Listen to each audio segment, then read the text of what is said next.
Astaghfirullah Rabbal baraya, Astaghfirullah minal khataya. A'udzubillahi minasyaitonirrajim. Bismillahirrahmanirrahim. Assalamualaikum warahmatullahi wabarakatuh.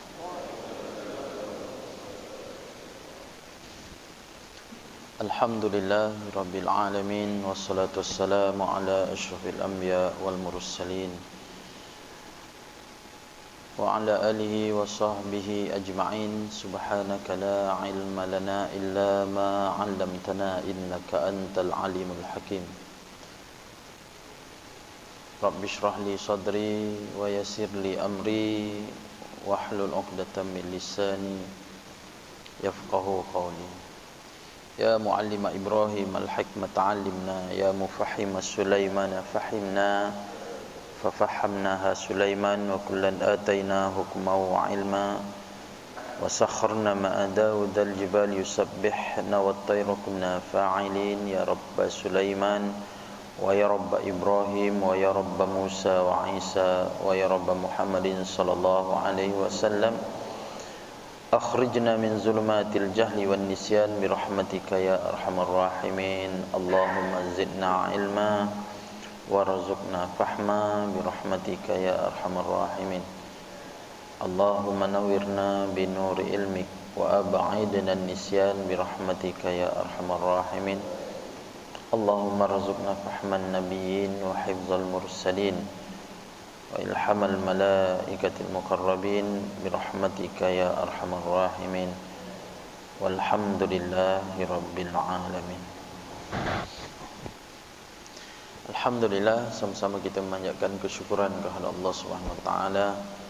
Keizinan daripada Allah Subhanahu wa taala, pada pagi ini kita ditemukan lagi, dan saya mohon maaf pada jemaah sekalian atas ketidakhadiran saya pada minggu lepas. Ikutkan minggu saya ialah minggu lepas, tapi disebabkan kesihatan maka saya tak dapat hadir. Saya ingat cutilah, maknanya bulan depan baru jumpa, tapi Tuan Haji telefon kena ganti pada minggu ni. Jadi saya gantikan, ikutkan kelas saya di Sungai Rambai, tapi saya minta excuse pada Sungai Rambai sebulan 2 kali. Jadi bulan ni saya jumpa sekali je lah di Sungai Rambai, dan di sini saya hadirlah untuk kita penuhkan sebulan sekali di sini. Kalau di sini saya tak datang sekali, kita jumpa 2 bulan lepas tu. Jadi sana 2 minggu sekali saya jumpa, sekali saya cuti, sebulan sekali jumpa. Ala kulihan, tak apalah tuan-tuan, segala-galanya ketentuan daripada Allah Subhanahu wa taala. Allah mentakdirkan saya bertemu dengan tuan-tuan pada pagi ini. Jadi hari ini saya nak bawalah satu daripada hadis daripada Ummul Mukminin, iaitu Ummus Salamah. Bismillahirrahmanirrahim. An Ummis Mukminin Ummis Salamah Hind ibni Abi Umayyah Uzaifah radhiyallahu anha anin Nabi sallallahu alaihi wasallam annahu qala innahu yusta'malu alaikum umara'u fata'rifuna wa tunkirun wa man kariha faqad bari'a wa man ankara faqad salima walakin man radiya wa taba'a qalu ya Rasulullah sallallahu alaihi wasallam ala nuqatiluhum qala la ma aqamu fiikumus shalah. Hadis riwayat Muslim yang bermaksud daripada Ummul Mukminin, iaitu Ummus Salamah Hind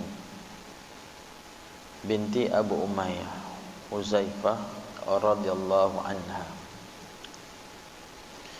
daripada Nabi sallallahu alaihi wasallam bahawa sesungguhnya baginda sallallahu alaihi wasallam bersabda, sesungguhnya pada suatu masa nanti akan dilantik beberapa orang pemimpin, maka ada yang kamu bersetuju, iaitu kerana amalan mereka menurut syarak, dan yang kamu tidak bersetuju, iaitu kerana perbuatan mereka bercanggah dengan syarak. Sesiapa yang benci di dalam hati dia, maka terlepaslah dia daripada dosa, dan sesiapa yang membantah sesungguhnya ia terselamat. Tetapi sesiapa yang reda dan mengikuti pemimpin tersebut yang telah bermaksiat, para sahabat bertanya, wahai Rasulullah sallallahu alaihi wasallam, tidakkah perlu kita memerangi mereka? Sabda Rasulullah sallallahu alaihi wasallam, jangan perangi mereka selagi mereka mendirikan solat. Jadi ibu-ibu, ayah-ayah yang dirahmati Allah Subhanahu wa taala, ini salah satu hadis yang diriwayatkan daripada isteri Rasulullah sallallahu alaihi wasallam. Nabi sallallahu alaihi wasallam pesankan di dalam Riyadhus Shalihin ini dibabkan, dibahagikan di dalam bab menyuruh membuat kebaikan dan melarang daripada melakukan kemungkaran. Di sini Nabi SAW mengatakan bahawa bagi kita ini akan datang satu pemimpin. Tak kiralah tuan-tuan, pemimpin ini daripada dulu sampailah sekarang. Kiranya seseorang pemimpin tersebut dia ini melakukan suatu kemungkaran, jangan sekali-kali bagi kita ini meredai atas kemungkaran yang dilakukan. Kena ada dalam hati kita ini menentang, setidak-tidaknya kita benci dengan perkara yang dilakukan itu kerana bertentangan dengan hukum Allah Subhanahu wa taala. Jangan disebabkan kerana sesuatu benda yang memberikan manfaat kepada kita kat dunia ni, lalu kita ini pun menyokong dan juga merestui, malahi meredai, hatta perkara tersebut adalah perkara yang ditegah oleh Allah Subhanahu wa taala. Jadi kita fahamlah apa pesanan daripada Nabi sallallahu alaihi wasallam. Kalau suatu itu benar, maka katakanlah benar. Jangan kata perkara tersebut salah lalu kita mengatakan bahawa benar. Persaksian itu akan dibawa sampai ke yaumul akhirah. Sekiranya kita tidak mampu dalam keadaan untuk menyatakan sedemikian, kena ada dalam hati kita ini perasaan benci. Kalau ada perasaan benci, maka sesungguhnya Allah memaafkan atas perbuatan kita. Oleh yang demikian itulah bahawasanya kita kena bawa pada diri kita ini satu jalan yang Allah Ta'ala redha. Allah Ta'ala redha kita kat dunia, insya-Allah Allah redha kita ke akhirat. Sebab itulah kita minta pada Allah Ta'ala satu jalan yang betul-betul menuju kepada kebahagiaan hakiki, iaitu di dalam syurga Allah Subhanahu wa taala. Sebab itu kita ambil kisah-kisah sahabat ini, kita ceritakan supaya menaikkan semangat kita. Bila dia tahu sesuatu perkara tersebut adalah benar, maka sesungguhnya dia tidak akan berpaling selama-lamanya, sampailah rasa cinta dia ini kepada Allah Ta'ala dan Rasulullah sallallahu alaihi wasallam. Sebab itulah banyak kisah-kisah yang kita boleh ambil di antara sahabat yang dijanjikan masuk dalam syurga Allah Subhanahu wa taala. Talha bin Abi Ubaidillah, seorang sahabat Nabi sallallahu alaihi wasallam. Dia di antara sahabat-sahabat yang sebaya dengan Zubair bin Awam, dan juga daripadanya ialah Ali bin Abi Talib. Dia di antara sahabat-sahabat yang hampir sebaya. Dan semua tersebut di antara sahabat-sahabat yang dijanjikan oleh Allah Subhanahu wa taala disebut yang dijamin masuk syurga Allah Ta'ala. Talha bila dapat suatu kebaikan, dia tak berpaling, terus pegang sungguh-sungguh. Talha bin Abi Ubaidillah, dia mencari Islam, dia mencari Islam, menegakkan Islam, ya, dia menegakkan Islam. Kita ni dapat Islam melalui baka ayah kita, ibu kita Islam, kita Islam. Talha bin Abi Ubaidillah usianya 15 tahun. 15 tahun tuan-tuan, dia dapat Islam, mengetahui tentang Islam bukan di bumi Mekah, bukan melalui Nabi sallallahu alaihi wasallam, tetapi dia tahu cerita tentang Islam, dia berada di Syam. Dia berada di Syam. Perjalanan hampir dekat 1000 kilo tuan-tuan. Perjalanan berhari-hari daripada bumi Mekah nak sampai ke Syam. Usia 15 tahun, perdagangan dibawa tuan-tuan daripada harta ibu dia. Dia di antara yang berniaga international lah. Sekarang disebut international lah, antarabangsa. Perniagaan dia ada di Yaman, perniagaan dia ada di Jordan, Palestin, Syria. Inilah Talha, usia 15 tahun bawa barang dagangan. Sampai di Syam, terdapat beberapa pendeta menceritakan tentang Taurat dan Injil. Di dalam kitab Taurat menyatakan bahawa akan lahir seorang Nabi di kalangan orang-orang Arab. Waktu itu pendeta tersebut ada tak di antara peniaga-peniaga yang datang daripada Mekah. Lalu dia kata, sayalah datang daripada Mekah. Kamu tahu tak, ada di antara yang akan lahir di bumi Arab, di bumi Mekah ini seorang Nabi yang terakhir, dan nama dia ialah Ahmad. Tuan-tuan, kalau tengok dalam Al-Quran, dalam surah Safwan ada satu kalimah yang Allah Ta'ala menyatakan bahawa ba'di ismuhu Ahmad, nama Rasulullah sallallahu alaihi wasallam Muhammad bin Abdullah. Ada mengatakan Ahmad, itu nama Nabi sallallahu alaihi wasallam. Bila sahaja Talha ni tuan-tuan, dia dengar sahaja lahir seorang Nabi, penutup segala Nabi melalui kitab Taurat. Dia seorang diri tuan-tuan, daripada Syam.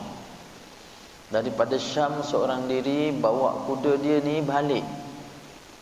Daripada Syam, 1000 batu tu sampai ke bumi Makkatul Mukarramah. Semata-mata cari siapa? Cari Rasulullah sallallahu alaihi wasallam. Cari kebenaran. Sebab itulah kita ambil cerita-cerita ini, dapatkan pada diri kita ini kekuatan keimanan. Cari kebenaran. Cari apa yang Allah Ta'ala janjikan dalam hidup ini untuk kita bahagia ke akhirat. Meninggal kita, khatib bagi tahu semalam, husnul khotimah, bukannya su'ul khotimah. Semalam kan khutbah bagi tahu tentang kematian yang kita cari adalah husnul khotimah, kematian yang baik di akhir hayat kita. Jadi Talha ni tuan-tuan, dia datang daripada Syam balik seorang diri sampai di Mekah mencari siapa dikatakan bahawa Nabi yang terakhir. Lalu dia jumpa di antara sahabat yang masyhur ketika itu dengan adab dan sifat dia yang baik, iaitu Abu Bakar As-Siddiq. Bertemu dengan Abu Bakar As-Siddiq, bertanya tentang agama baru ini yang dibawa oleh Muhammad sallallahu alaihi wasallam. Maka Abu Bakar terus membawa Talha bin Abi Ubaidillah bertemu dengan Nabi sallallahu alaihi wasallam. Lalu dia beriman kepada Allah dan Rasul ketika itu, dan pegangan dia ni cukup kuat, membawa segala hukum-hukum yang dibawa oleh Nabi sallallahu alaihi wasallam kepadanya dengan Islam, dan bulat sebulat-bulat hati dia kerana Islam. Tetapi Nabi sallallahu alaihi wasallam, perkembangan dia dalam Islam ini sampailah dia ini di bumi Madinatul Munawwarah, dibawa oleh Nabi sallallahu alaihi wasallam. Talha lah di antara sahabat yang tidak dapat bersama-sama di dalam peperangan Badar. Talha bin Abi Ubaidillah dia tak dapat masuk dalam peperangan Badar kerana dia ini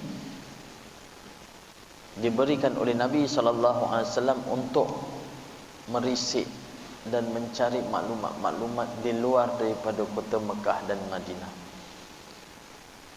yang berada di Syam, Yaman dan juga beberapa negara-negara luar. Namun demikian hati dia terusik bila peperangan pada tahun kedua Hijrah, peperangan tersebut dinamakan bahawa peperangan Badar. Talha bin Abi Ubaidillah dia tidak dapat bersama. Kerana apa? Dia berada dalam keadaan mengikuti arahan daripada Nabi sallallahu alaihi wasallam.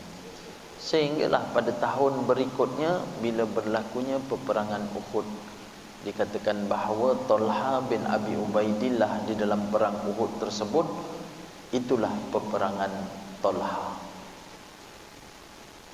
Dikatakan bahawa peperangan tentera Islam menentang orang kafir, tapi itulah peperangan Talha bin Abi Ubaidillah. Kenapa dinyatakan oleh Nabi SAW sedemikian? Kerana Talha bin Abi Ubaidillah ini telah berjuang habis-habisan. Nabi menyatakan dalam mafhumnya, sesungguhnya kalau kau nak lihat orang yang syahid, dan kita tahulah syahid ni maknanya orang yang meninggal di dalam peperangan menegakkan Islam dan dia hidup, maka kau lihatlah Talha bin Abi Ubaidillah. Kenapa? Kerana Talha bin Abi Ubaidillah dialah yang paling dekat dengan Nabi sallallahu alaihi wasallam sewaktu di dalam peperangan Uhud. Dikatakan bahawa tentera-tentera Islam berada di Jabal Rummah. Jabal Rummah ni tuan-tuan, kalau pergi Bukit Uhud ada satu bukit tempat pemanah. Bukit tersebut dah rendah ni tuan-tuan. Dulu bukit tu tinggi. Nabi menempatkan 50 tentera-tentera Islam. Datang tentera-tentera kafir menyerang tentera-tentera Islam ketika itu. Akhirnya tentera-tentera Islam ini berjaya mengalahkan tentera kafir yang jumlah dia lebih banyak daripada tentera-tentera Islam. Namun demikian larilah tentera-tentera kafir bertempiaran diserang oleh tentera Islam. Namun demikian daripada 50 tentera pemanah di atas telah turun seramai 39 orang mengumpulkan harta ghanimah. Tinggallah 11 orang di atas tuan-tuan. Di situ terdapatnya Rasulullah sallallahu alaihi wasallam dan juga Talha bin Abi Ubaidillah. Bertempiaran tentera-tentera Islam, bertempiaran tentera-tentera kafir ini lari diserang oleh tentera Islam.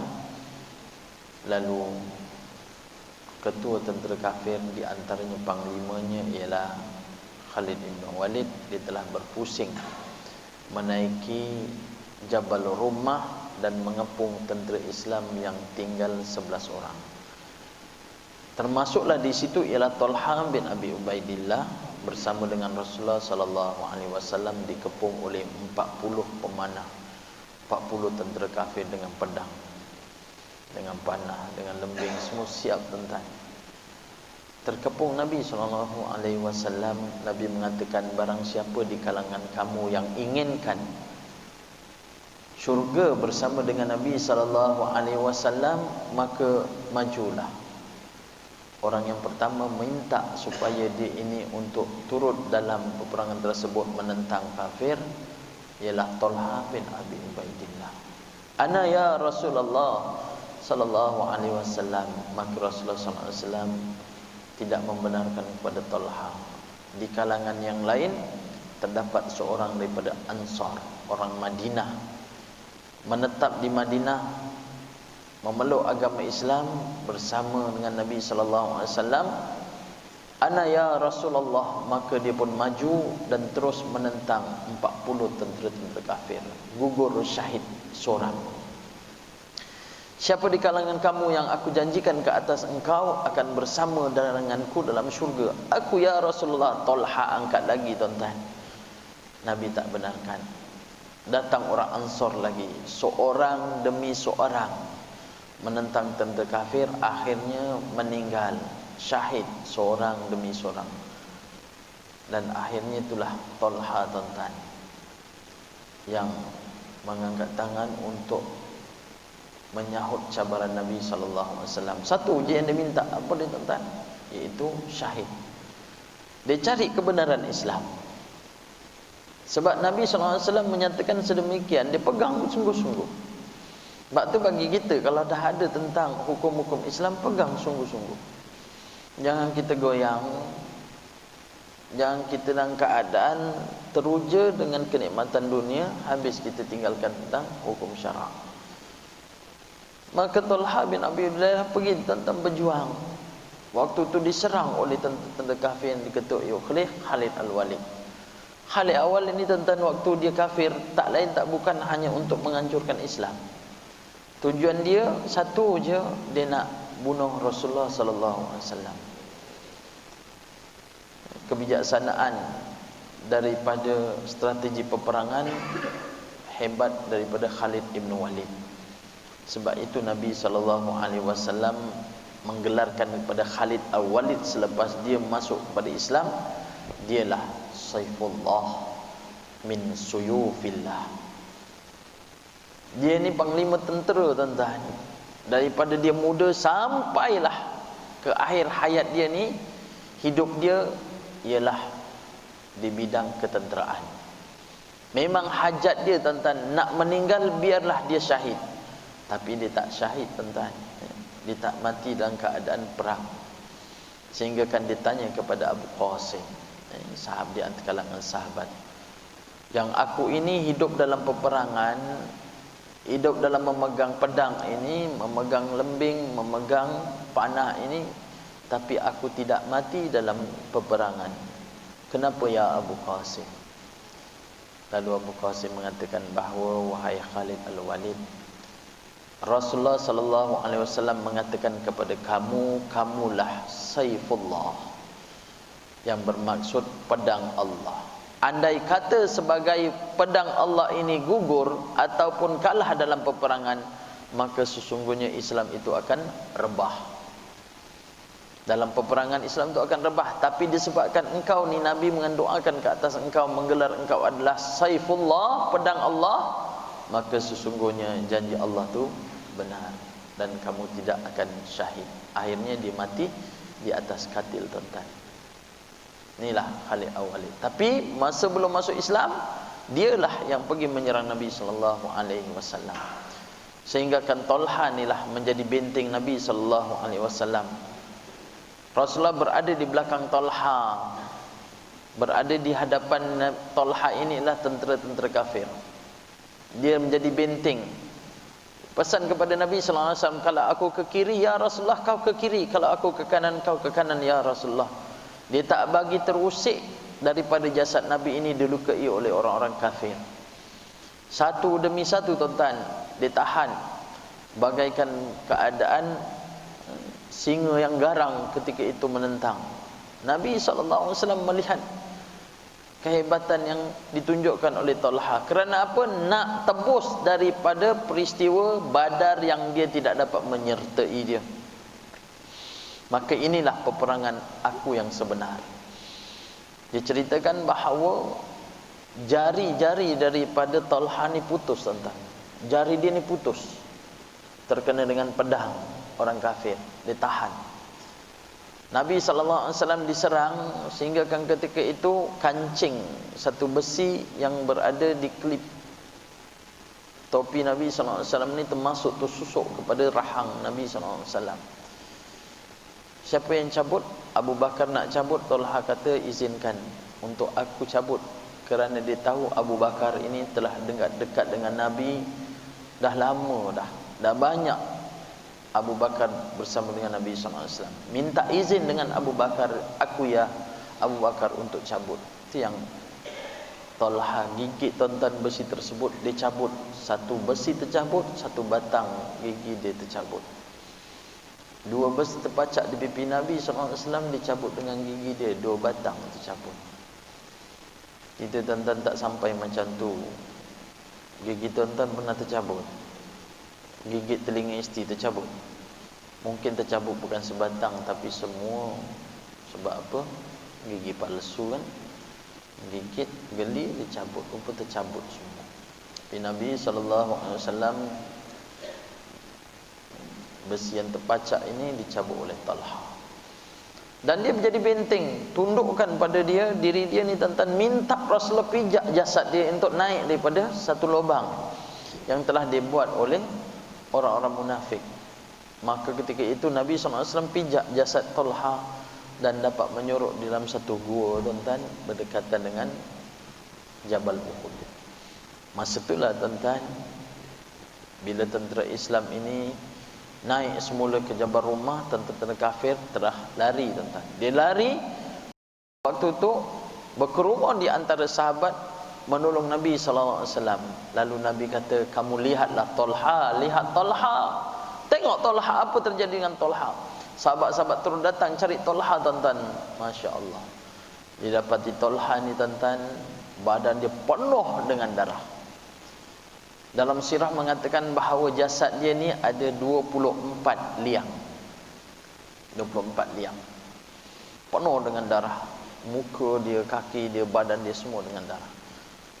Dan menyangka bahawa Talha ini telah gugur syahid.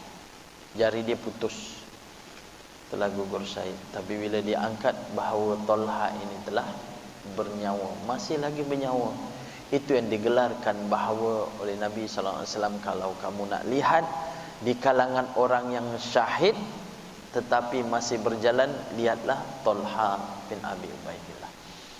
Dapat Islam usia 15 tahun. Meninggal dia dalam perang Jamal bersama dengan Zubair. Dia sama dia angkatan dia. Sebab itulah dikatakan bahawa Talha di antara sahabat yang betul-betul kukuh kekuatan keimanan dia dengan Islam. Sama juga dengan Zubair. Zubair mempunyai ketangkasan macamlah Khalid Al-Walid. Sebab apa? Sebab dialah di antara panglima tentera tuan-tuan bersama dengan Nabi SAW. Dalam peristiwa pembukaan kota Mekah tuan-tuan, Nabi SAW mengarahkan kepada 4 penjuru. 4 penjuru ni tuan-tuan, di antaranya satu penjuru yang dibawa rombongan oleh Nabi SAW. Satu rombongan lagi dibawa oleh Zubair bin Awam. Satu lagi ialah Talha bin Abi Ubaidillah. Satu penjuru lagi dibawa oleh satu tentera dulu kafir, selepas tu di Islam, ialah Khalid ibn Walid. Inilah Khalid ibn Walid. Khalid ibn Walid tuan-tuan bila dapat Islam macam mana? Tak berganjak tuan-tuan, menegakkan tentang Islam. Hatta waktu keislaman beliau tuan-tuan, dia mencari Nabi SAW. Dalam perjanjian Hudaibiyah itulah Nabi menyatakan, aina Khalid ibn Walid. Nabi berada di Mekah tuan-tuan, di satu tempat namanya Hudaibiyah, yang tuan-tuan pergi bermiqat di bumi Mekah nak menunaikan umrah. Selain daripada Bir Ali, tuan-tuan datang daripada Madinah, berhenti di Bir Ali, itu umrah pertama. Sampai di Mekah tuan-tuan, umrah kedua biasanya pergi ke Tanaim. Umrah ketiga, keempat, kadang beberapa hari selepas 2-3 hari duduk di Mekah, maka mutawif akan bawa kita pergi ziarah satu tempat namanya ialah Hudaibiyah. Tuan-tuan pergi ke Hudaibiyah, di situlah Nabi SAW berkumpul dengan tentera-tentera Islam nak menunaikan umrah.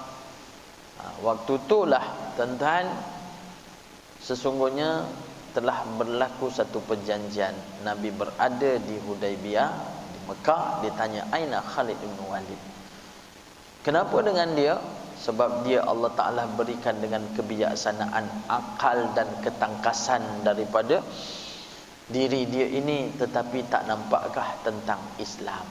Orang Islam bila berpaut kepada Islam, dia tak berganjak dan tak ada dalam keadaan ketika itu lari, yang sesungguhnya bila dia dapat tentang hukum-hukum Allah Ta'ala, malah dia cari satu persatu untuk dapat keredaan Allah Ta'ala. Di antaranya itulah perjuangan mereka dalam peperangan, sehinggakan mereka rindu kepada syahid. Sahabat-sahabat rindu kepada syahid, tuan-tuan. Apa berlaku lepas tu? Di antara sahabat Khalid Al-Walid mendengar kata-kata Nabi sallallahu alaihi wasallam, Nabi tak jumpa Khalid Al-Walid. Dan Nabi pulang bumi Madinah, tapi tak pulang ke Madinah. Saya cerita dulu, dia pergi ke Khaybar. 1400 tentera pergi ke Khaybar, perang di Khaybar pula. Tapi berada di Mekah, sahabat bertanya kepada Khalid Al-Walid. Dia kata, kamu tahu tak, Muhammad telah menyebut nama engkau. Waktu itu dia tak jumpa dengan Nabi SAW. Apa yang Muhammad katakan? Sesungguhnya Allah berikan kepada engkau dengan akal. Tidakkah kau terfikir tentang Islam? Berdetik hati dia, tuan-tuan, menggeletar terus. Tak boleh tidur malam. Dia memikirkan Rasulullah sallallahu alaihi wasallam. Akhirnya dia bernekat. Dia bernekat tanpa diketahui oleh orang-orang kafir yang ada di bumi Mekah, tuan-tuan. Diam-diam dia telah menyarungkan pakaian dia dengan pakaian perang, dengan baju perang, dengan topi perang, tuan-tuan. Diam-diam lari daripada bumi Mekah. Dia lari daripada bumi Mekah, tuan-tuan, seorang diri. Rupa-rupanya Allah datangkan nur hidayah ni, tuan-tuan, kepada orang-orang yang Allah Ta'ala pilih. Pada ketika itu juga seorang daripada hamba Allah yang menjadi di antara panglima perang tentera Islam selepas dia memeluk agama Islam ialah Amru Al-As. Amru Al-As orangnya kecil, tuan-tuan, tapi kebijaksanaan dia dalam diplomatik. Amru Al-As, dia pun diam-diam, tuan-tuan, bila perjanjian Hudaibiyah ini dimertai, maka Amru Al-As pun diam-diam lari daripada bumi Mekah tanpa diketahui oleh sahabat-sahabat lain. Khalid tak tahu apa yang dibuat oleh Amru Al-As. Amru Al-As pun tak tahu apa yang dibuat oleh Khalid. Sedangkan dua-dua ni adalah panglima perang tentera kafir. Rupa-rupanya dia dapat nur Islam ni, tentang hidayah Allah Ta'ala. Dia lari daripada bumi Mekah, berhenti di suatu stesen, berhenti tempat rehat dia ni, tuan-tuan. Kita daripada Mekah ke Madinah pun kita ada tempat rehat, kita rehat. Bas kita Mutawif berhentikan kan, kita pergi buang air, kita minum air, ada tempat rehat. Tapi masa peperangan ni, masa dalam keadaan penghijrahan Khalid dan juga Amru, tuan-tuan, dia berhenti satu tempat persinggahan yang biasa, dia berhenti di situ. Lalu Khalid terserempak dengan Amru Al-As. Amru Al-As pun nampak Khalid. Dengan bingking, tuan-tuan, dia tanya, ya Khalid, kamu tinggalkan bumi Mekah, kamu nak pergi mana? Tanya, kamu nak pergi mana? Dalam keadaan pakaian kamu ni pakaian perang, kamu nak pergi mana? Jadi dua-dua ni, tuan-tuan, dua-dua panglima, tuan-tuan, hang tua dengan hang jebat, dia datang sama-sama. Kamu nak pergi mana? Kamu nak lari tinggalkan tentera kita yang berada di bumi Mekah? Khalid bertegas kembali. Dia cakap apa kepada Amru Al-As? Wahai Amru, kamu nak pergi mana pula? Kamu tanya aku, kamu nak pergi mana pula? Kamu nak lari juga daripada bumi Mekah? Bertelagah, tuan-tuan, masing-masing menyimpan rahsia. Akhirnya diluahkan oleh siapa? Khalid bin Walid. Abu Al-As, aku tidak boleh menipu terhadap diri aku ini. Sesungguhnya aku ingin pergi ke bumi Madinah. Aku ingin mencari Nabi Muhammad sallallahu alaihi wasallam.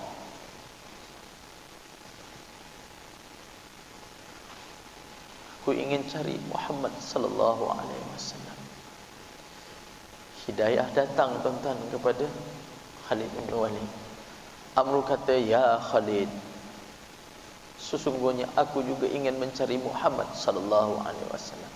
Apa yang dibawa oleh Muhammad sallallahu alaihi wasallam tidak ada penipuan padanya, dan aku rasakan kebenaran ketika ini. Aku nak cari dia, ya Khalid bin Walid. Berpelukan, tuan-tuan, di antara Khalid dan juga Amru Al-As. Pergi berdua, tuan-tuan, daripada Mekah ni pergi bersama-sama sampai ke Madinah, mencari Nabi SAW dalam keadaan pakaian perang. Bertemu dengan Nabi SAW. Lalu Khalid pergi bertemu dengan Nabi, bercerita dengan Nabi SAW selepas Nabi bertanyakan kepada Khalid ibn Walid. Diberikan akal, tidakkah kamu terfikir? Akhirnya Khalid tuan-tuan tidak menunggu lama, dia terus bersyahadah, asyhadu an la ilaha illallah wa asyhadu anna Muhammad Rasulullah. Amru dah. Kerana kebijaksanaan dia dengan diplomatik, dia bertanya kepada Rasulullah sallallahu alaihi wasallam, ya Muhammad, andai kata aku ini beriman kepadamu dan beriman kepada Allah Ta'ala, bagaimana keadaan kesalahan aku yang lama, yang aku pernah membunuh tentera-tentera Islam?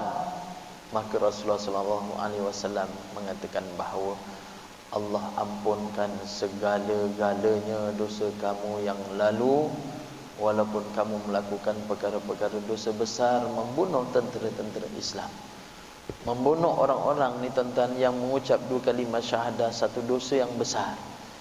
Tapi disebabkan diplomatik dia ni tuan-tuan, kebijaksanaan dia, Nabi mengatakan bahawa Allah ampunkan.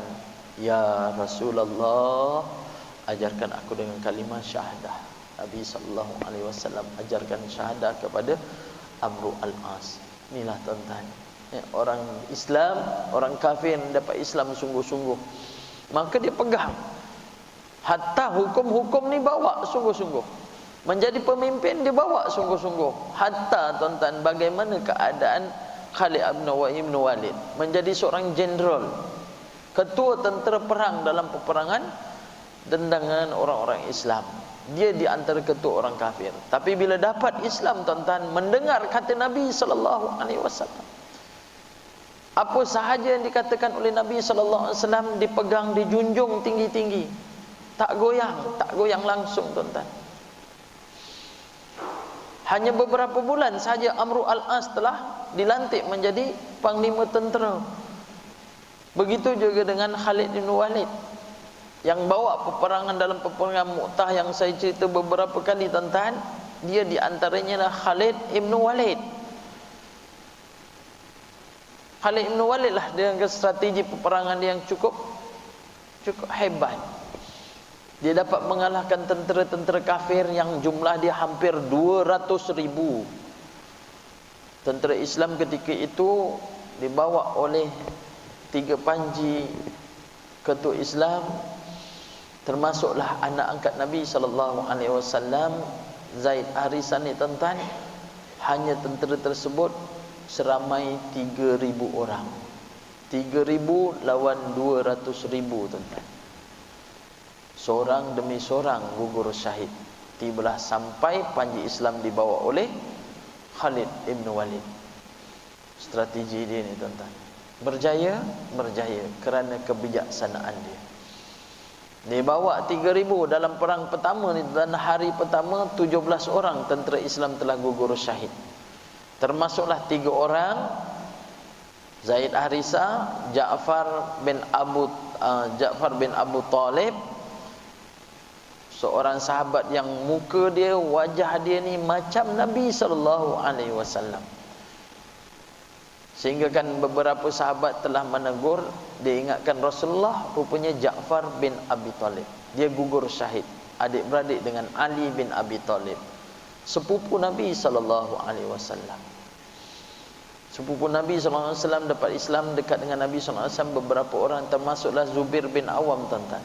Zubair bin Awam tu adalah sepupu Nabi, kerana mak Zubair bin Awam tu ialah namanya Safiyah. Safiyah ni tuan-tuan adik-beradik dengan Abu Talib, adik-beradik dengan Abdullah bin Abu Talib, adik-beradik dengan Abu Lahab, adik-beradik dengan Ibnu Abbas. Jadi Zubair bin Awam adalah sepupu. Jadi masa dalam ketika mana perangan itulah 17 orang gugur syahid, dia bawa tentera Islam berundur, duduk di kemah, esok nak perang lagi, tiba waktu malam, strategi daripada Khalid ibn Walid. 3,000 sahaja tentera nak menentang hampir dekat 200,000. Bukan sikit tuan-tuan. tapi kebijaksanaan daripada Khalid bin Walid. 3,000 tentera dipecahkan kepada dua, 1,500 kanan, 1,500 kiri. Yang kedua, tentera-tentera yang berperang pada hari pertama berada di hadapan, maka duduklah di belakang pada hari yang kedua. Yang duduk di belakang pada hari pertama, duduklah di depan. Yang ketiga, pakailah selendang yang menyatakan bahawa dia berada di hadapan. Zubair bin Awam, waktu dia perang Badar, tuan-tuan, dia pakai selempang berwarna kuning. Tentera-tentera kafir melihat ketangkasan dan keberanian Zubair bin Awam ni, tuan-tuan, didapati ramai seperti mana Zubair bin Awam. Rupanya siapa? Para malaikat. Beribu turun dalam peperangan Badar. Khalid Walid minta pakai selempang di antara tentera-tentera yang berada di belakang pada hari pertama, duduk di depan. Strategi seterusnya, dia minta semua pakaian-pakaian yang berlumur dengan darah yang kotor ini dibuka, tukar dengan pakaian yang baru. Dan yang kelima, strategi dia bawakan tentera berkuda lebih kurang dalam 50 tentera daripada kanan ke kiri, mengikat dengan pelepah-pelepah tamar, diikat pada pelana kuda. Pada keesokan semua dalam keadaan bersedia, 1,500 kanan, 1,500 kiri, beberapa lapisan. Bermula pagi itulah, tuan-tuan, tentera-tentera Islam ini seramai 3,000 orang ni menentang hampir dekat 200,000. Kuda yang berada di hadapan membawa pelepah tamar ni ke hulu dan ke hilir, tuan-tuan. Dia bawa kiri kanan, tentera-tentera kafir melihat satu habuk yang naik berada di hadapan tentera mereka ini. Psikologinya terlalu ramai sangat, sebab dia beranggapan bahawa bila kuda ini berlari, habuk akan naik, tuan-tuan. Dia lihat daripada kiri ke kanan, dia kata tentera Islam bukannya sedikit sebenarnya. Walaupun hari pertama didapati bahawa dia rasa tentera Islam sedikit, tapi hari kedua telah menjadi ramai. Padahal jumlahnya tetap sama. Ke hulu ke hilir, tuan-tuan, dibawa ke hulu ke hilir. Ketakutan tentera kafir. Berjuang, bertempur, ya bertempur. Arahan seterusnya daripada Khalid bin Walid, 1,500 yang sebelah kanan ni, 500 daripadanya tentera Islam berundur dan bantu terus pada tentera yang berada di sebelah kiri ni, tuan-tuan. Tentera kafir lawan, didapati bila datang keadaan kafir lawan, tuan-tuan, tentera Islam datang 500 lagi tentera datang. Jadi ketakutan.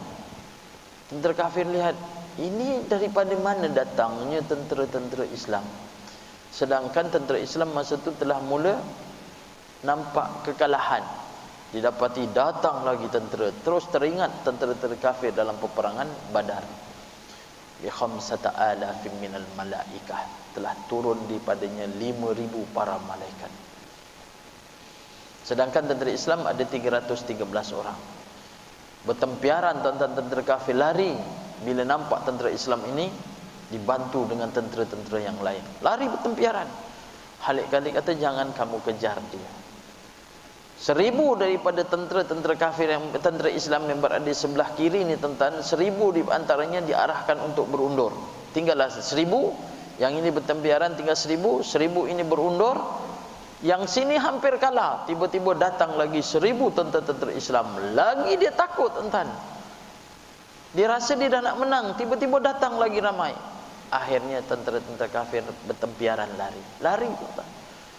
Dia lari, menunjukkan bahawa kebijaksanaan yang ditunjukkan oleh siapa? Khalid bin Walid.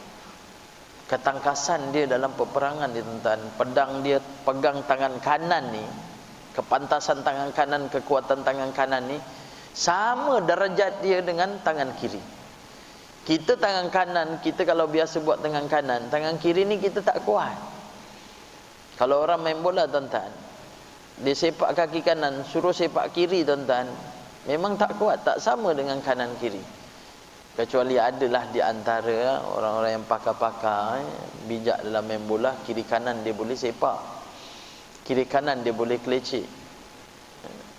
Tapi yang ini tentang ketangkasan dia. Khalid bin Walid beberapa kali dalam peperangan ditembusi tentera-tentera kafir. Dia minta tentera Islam, apabila aku tembusi sampai kepada tembok, kamu duduk di belakang, ikut pecahkan tentera-tentera kafir ni. Aku akan pecahkan. Sebab kiri kanan dia kuat ni tuan-tuan. Dia bawa pedang ni kiri kanan, dia boleh pancung kiri kanan ni sama kuat. Dia minta dia pecahkan tentera kafir, kubu kafir ni sampai ke depan tuan, sampai di tembok. Lalu dia toleh belakang, tengok tentera Islam tak ada yang mengikuti dia. Dia patah balik, dia pesan, ikut aku daripada belakang untuk sampai kepada pintu gerbang dia. Dia bawa lagi, bawa sampai tentera kafir untuk serang, tak dapat tewaskan, sampai ke depan, dia toleh belakang, tengok tentera Islam tak dapat ikut, tak ikut juga. Dia seorang yang dapat lepas, patah balik tuan-tuan. Kali ketiga barulah tentera Islam dapat masuk ke pantasan dia. Tapi itulah saya cerita, dalam keadaan Khalid bin Walid dia tak dapat syahid dalam peperangan. Itulah di antara sahabat-sahabat yang dapat kekuatan Islam, dia pegang sungguh-sungguh. Begitu juga dalam keadaan sahabat-sahabat yang tak masuk dalam peperangan, tapi dia dapat tentang hukum-hukum Allah, dia bawa daripada hukum-hukum syarak yang diajarkan oleh Nabi sallallahu alaihi wasallam, dia genggam sungguh-sungguh, yang bawa kesan dia sampai sekarang. Seorang sahabat yang telah buta mata dia. Lahir dia dah buta tuan-tuan. Kalau tuan-tuan tengok watak ni, mungkin tuan-tuan kenal lah Abdullah Ummi Maktum. Kenal? Tuan-tuan kenal dia? Tak kenal. Cakap je lah tuan-tuan tak kenal. Tak kenal kan saya cerita lagi.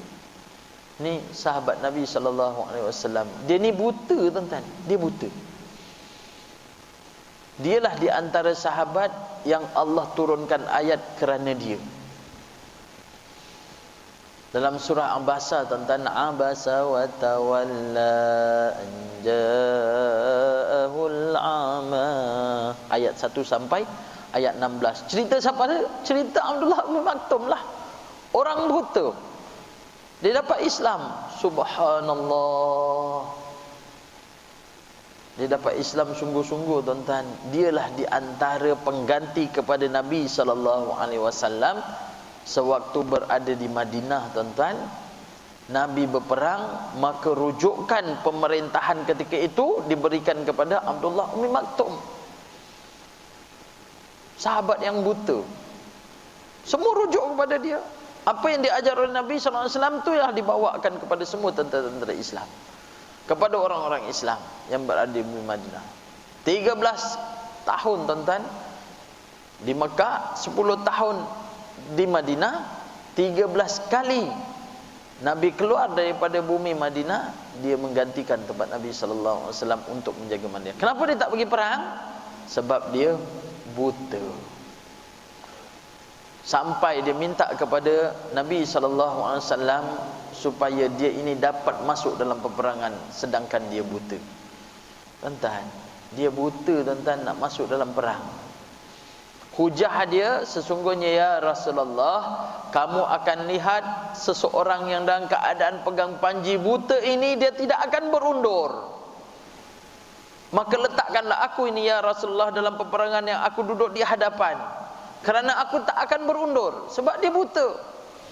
Aku bawa Islam ni, panji ni akan ke depan, dia akan tak berundur. Sebab macam mana dia nak berundur, dia pun tak tahu arah mana di antara belakang dan depan. Abdullah Ummi Maktum tuan-tuan gugur syahid dalam perang sebab dia masuk dalam perang tapi dia buta. Dialah di antara yang Nabi lantik kepada dia seorang muazzin, tukang azan, selepas daripada Bilal bin Rabah. Sampai sekarang dibawa tuan-tuan. Kita ini bila nak menunaikan solat fardu, kita ada laungan azan. Daripada Zuhur, Asar, Maghrib, Isyak, semua azan sekali. Tapi pada waktu subuh 2 kali azan. Seorang di antaranya ialah Bilal bin Rabah, seorang lagi sahabat namanya Abdullah Ummi Maktum. Dia minta izin, tuan-tuan, dia minta izin dengan Nabi SAW. Ya Rasulullah, sesungguhnya aku ini buta ya Rasulullah. Menjadikan kepayahan kepada aku untuk keluar daripada rumah untuk berjemaah dengan engkau ya Rasulullah. Bagilah rukhsah, keringanan kepada aku ini untuk aku bersolat di rumah. Inilah pegangan di antara mazhab Imam Ahmad dan beberapa mazhab yang lain menyatakan bahawa jemaah ini hukum solat dia adalah fardu ain,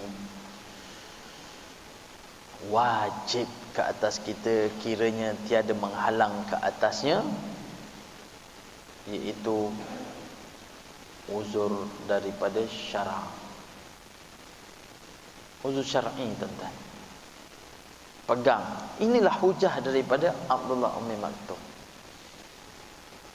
Aku ni yang keadaan buta ya Rasulullah. Aku dalam keadaan rumah aku jauh. Dan tiada orang yang dapat membawa aku daripada rumah untuk ke rumahmu ya Rasulullah. Ini ke masjid. Masjid Nabi kan sebelah dengan rumah Nabi. Nabi membenarkan bahawa sesungguhnya rukhsah ke atas dia, keringanan. Selepas sahaja dibenarkan, tuan-tuan, bergerak saja, Abdullah Ummi Maktum terus turun wahyu daripada Allah Subhanahu wa taala. Dipanggil balik, ya Abdullah. Dipanggil. Sesungguhnya Allah datangkan wahyu kepada aku. Dia tanya oleh Nabi sallallahu alaihi wasallam, adakah daripada rumah kamu ini dengarkan azan laungan daripada Bilal?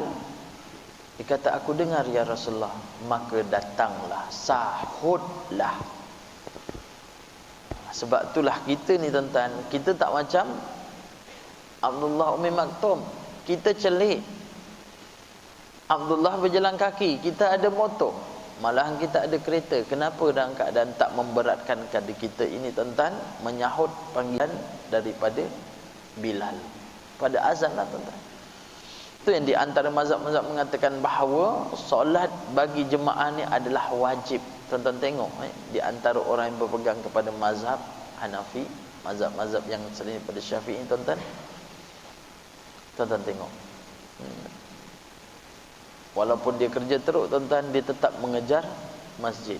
Kita tak nampak. Mungkin ada di antara orang-orang Pakistan, orang-orang Bangla, tuan-tuan, yang berpegang pada mazhab Hanafi, tiba waktu ada tak kat masjid, dia akan datang masjid, tuan-tuan.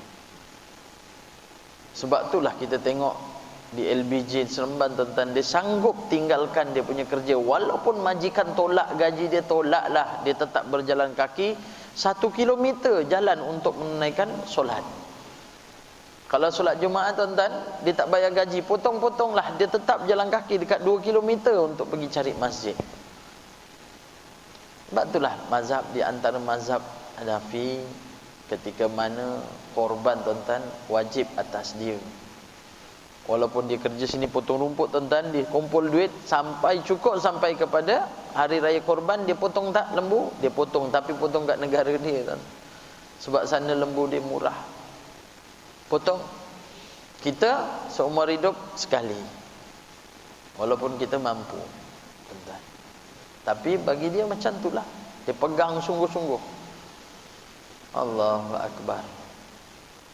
Abdullah Ummi Maktum akhirnya dia minta perang, ya, dia dapat memasuki perang. Dia gugur syahid. Dialah azan yang kedua. Subuh, tuan-tuan, kita berada di Madinah, akan azan kali pertama kan. Nabi kata, sekiranya kamu mendengar Bilal mengazankan, maka boleh bagi kamu untuk makan dan minum. Maksudnya apa? Untuk bersahur tu boleh, tetapi sampailah ketika azan daripada Abdullah Ummi Maktum, maka berhentilah kamu, menandakan bahawa subuh. Lepas tu tuan-tuan, Abdullah Maktum tak pernah tinggalkan dalam keadaan solat jemaah, datang walaupun dia ini diganggu oleh iblis. Kita ada gangguan? Ya, kita ada gangguan juga tuan-tuan. Iblis kacau kita, dia bisik pada hati kita. Abdullah Maktum jalan pergi masjid tuan-tuan, mata dia buta, beberapa kali dia jatuh. Dia tak nampak tuan-tuan. Jalan tersandung batu, dia jatuh. Sebab tak ada orang nak pimpin dia, dia jatuh. Dengar azan kat mana, azan dia pun dengar. Sampailah suara tu dah dekat dengan dia, dia pun masuk masjid. Hati dia terang. Orang yang buta mata dia tuan-tuan, Allah anugerahkan kepada dia apa satu di antaranya? Ialah dia ini keistimewaan dia tidak melakukan dosa daripada mata. Kita ni tuan-tuan, diri kita yang banyak melakukan dosa pada 7 anggota. Satu di antaranya mulut, 2 mata, 3 telinga, 4 tangan, 5 kaki, 6 perut, 7 kemaluan. Orang buta tuan-tuan, diri dia terlepas daripada dosa melihat. Yang banyak dosa melihat ni, dosa mata siapa tuan-tuan? Laki ke perempuan? Saya tanya tuan-tuan, daripada mula sampai ni tadi tak pernah tanyakan, ni baru nak tanya. Dosa mata banyak laki ke perempuan? Perempuan. Tanya perempuan, laki ke perempuan? Laki. Eloklah. Perempuan kata laki, laki kata perempuan. Dua-dua tak nak ngaku tuan-tuan. Dosa mata banyak lelaki. Dosa mulut banyak laki ke perempuan? Lagi kuat jawapan dia, perempuan. Betul ke ibu-ibu, dosa mulut daripada orang perempuan? Betul ke?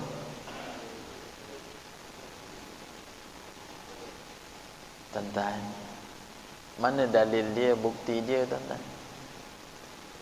Bukti dia. Orang dalam keadaan kecewa, orang dalam keadaan insaf, orang dalam keadaan dia ini terasa diri dia berdosa di sisi Allah Ta'ala, dia akan menitikkan air mata. Tuan-tuan tengok, orang perempuan dengan orang lelaki kalau menangis. Orang perempuan kalau menangis tuan-tuan, dia akan tutup mulut. Pandai. Orang perempuan kalau menangis, dia tutup mulut. Orang lelaki kalau menangis, pandai, dia tutup mata tuan-tuan. Nampak gambaran dia? Yang banyak dosa mata lelaki ke perempuan? Dah ngaku dah lelaki. Yang banyak dosa mulut? Perempuan. Nampaknya balik kuliah subuh dapat tu je lah yang aku tahu. Lelaki banyak dosa mata, perempuan banyak dosa mulut. Bagi kita tuan-tuan, dua-dua tu kita jaga, jangan sampai kita banyak dosa mata dan juga dosa mulut. Itulah gambaran dia tuan-tuan. 7 ribat anggota kita itulah samalah bagi kita. Abdullah Maktum, banyak lagi kisah-kisah. Talha, Zubair, Abdullah Rawaha. Sebab tu sahabat-sahabat tuan-tuan, banyak di kalangan masa dia hidup dia celik, tapi penghayatan dia dalam hujung-hujung hidup dia ramai yang buta. Kenapa buta tuan-tuan? Kenapa dia buta? Kita ramai juga lahir-lahir celik sampai tua dia tak buta, jadi rabun. Sebab apa rabun? Kencing manis tuan-tuan. Tapi sahabat-sahabat sampai buta. Kenapa buta tuan-tuan? rupanya mereka buta kerana jadi Kasim Selamat. Apa kena mengena Kasim Selamat, tuan-tuan? Kasim Selamat menangis terlalu banyak sehingga kan mata dia buta. Kasim Selamat menangis kerana kematian Sabariah. Sahabat-sahabat menangis sebab apa? Sebab dosa. Menangis setiap malam, menangis sampai dia buta. Allahu Akbar. Orang yang buta, tuan-tuan, terlepas daripada dia adalah dosa mata. Tapi percayalah, orang yang buta, tuan-tuan, mata dia, hatinya banyak yang celik. Sebab tu syekh-syekh, doktor-doktor, pensyarah-pensyarah di Al-Azhar, tuan-tuan, ramai yang buta. Malahan di Saudi sendiri, Universiti Madinah, Ummul Qura, Pak Syekh ni, tuan-tuan, ramai yang buta. Saya punya syekh ni, tuan-tuan, pensyarah saya, Syekh Redha Salim, Allah yarham, Allah merahmatinya, hafizallah, mudah-mudahan Allah menjaga ke atas diri dia, tuan-tuan. Hafiz Quran, mata buta, tuan-tuan. Syekh Ahmad sama juga buta. Dia kalau tengok jam, tuan-tuan, jam ni dia tengok betul kat ni. Mata dia dengan jam tu lebih kurang tak sampai dalam 1 inci lah dia tengok. Nak tengok. Yang ini semua tak nampak.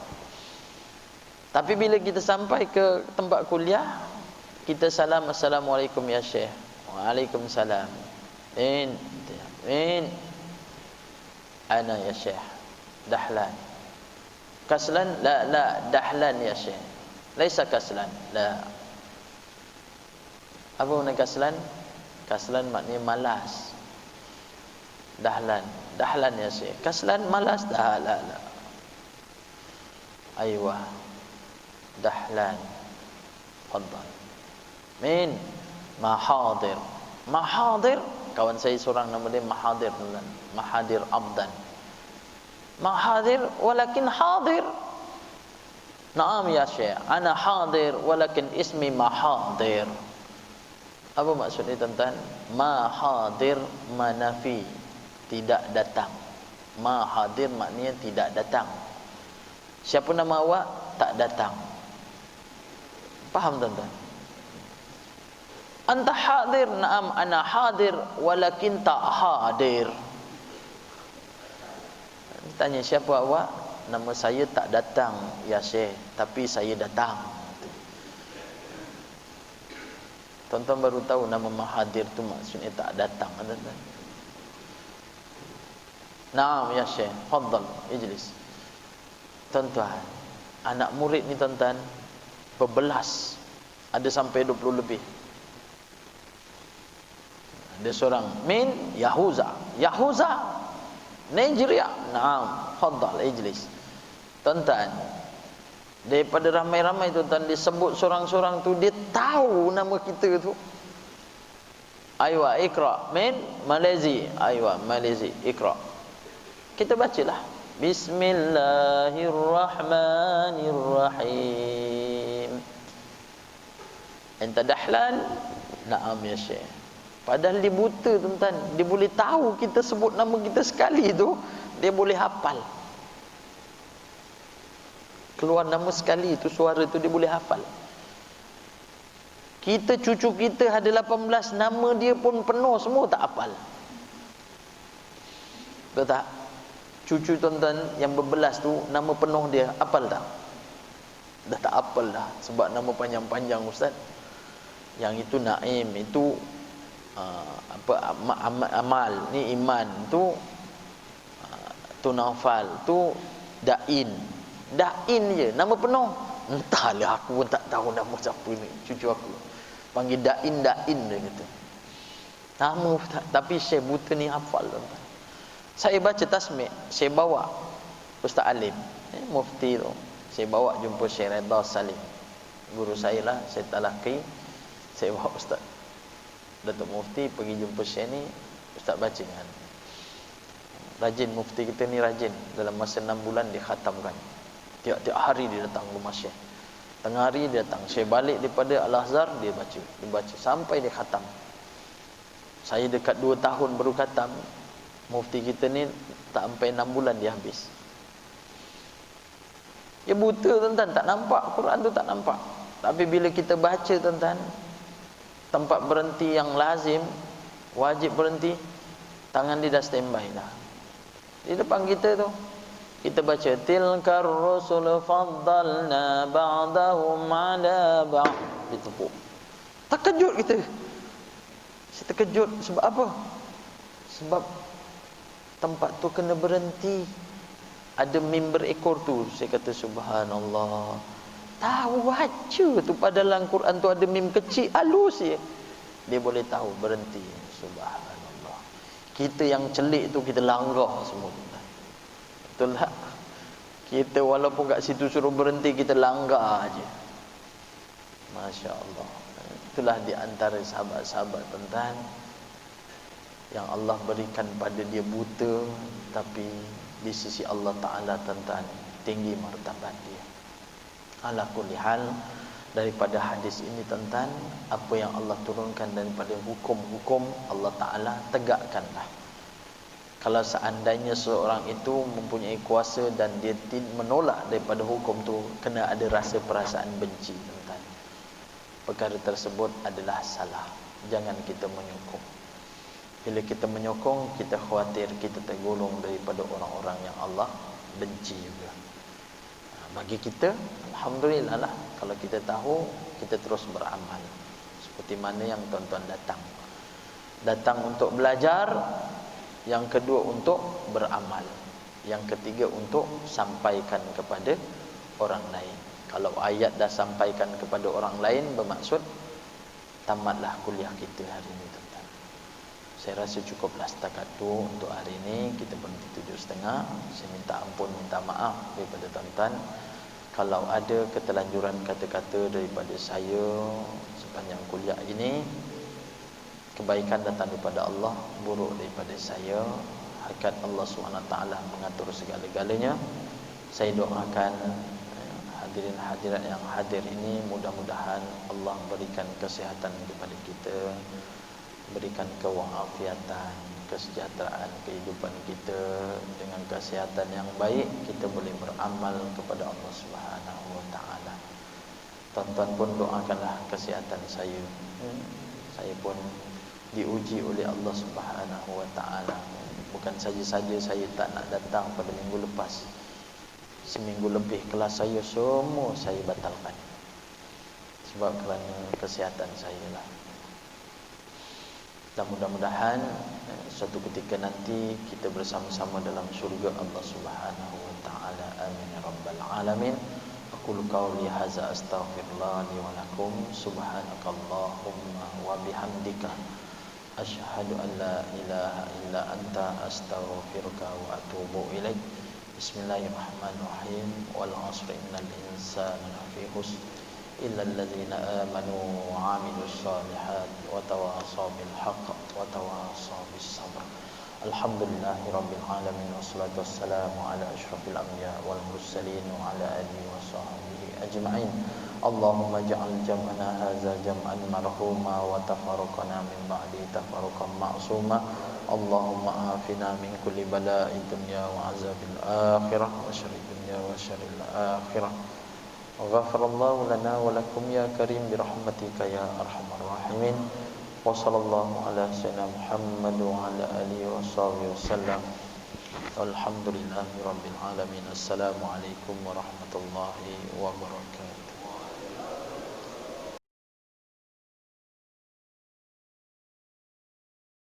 Astaghfirullah Rabbal baraya.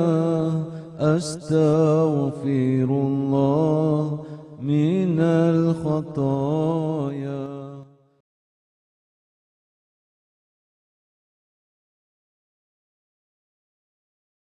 Astaghfirullah Rabbal baraya. Astaghfirullah من الخطايا